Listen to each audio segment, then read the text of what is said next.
అన్న టాక్సిక్ పేరుకు తగ్గట్టే ఉందన్న సినిమా, చాలా టాక్సిక్ ఉంది. క్యాప్షన్ ఏమో ఉండే కదా, ఫెయిరీ టైల్ ఫర్ గ్రోనప్స్ అని చెప్పి. అన్న ఫెయిరీ టైల్ కాదన్న, ఇది nightmare for grownups, adults, children అందరూ అన్న. అసలు ఈ సినిమా ఇలాంటి సినిమా ఒకటి రిలీజ్ అయిందని చెప్పి మర్చిపోతే బాగుండు. నా మైండ్ అంత ఫ్రస్ట్రేషన్లో ఉన్నా, అంత చిరాకులో ఉన్నా. నేను స్టోరీలో ఏం నచ్చలేదు కాదు, స్టోరీయే లేదు అసలు. లాగ్ ఉంది సినిమా మొత్తం, ప్రాపర్ స్క్రీన్ ప్లే లేదు, ప్రాపర్ క్యారెక్టరైజేషన్ లేదు, క్యారెక్టర్ ఎస్టాబ్లిష్మెంట్ లేదు.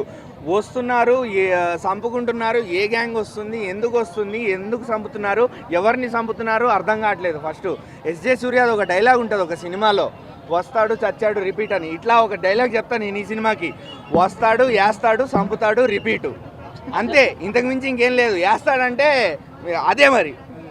పోనీ లేదా అడల్టరేటెడ్ రొమాన్స్ చూసుకోవడానికి ఇంట్లో కూర్చొని VPN ఆన్ చేసుకోవచ్చు కదన్నా. ఇంత దూరం సినిమాకి రావడం ఎందుకు? No, this is not a proper movie.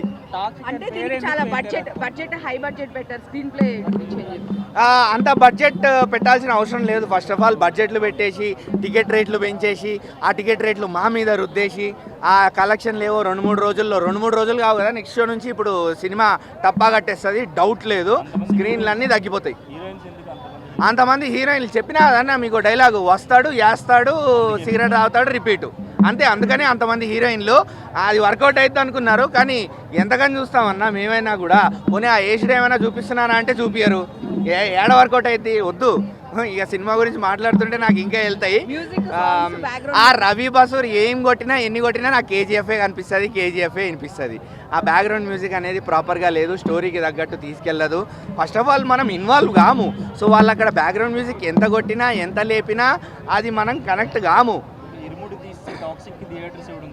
Correct కాదన్న, అస్సలు కరెక్ట్ కాదు. ఇప్పుడు ఆయనే దిల్ రాజు గారే ఇంతకుముందు అన్న స్టేట్మెంటే అది.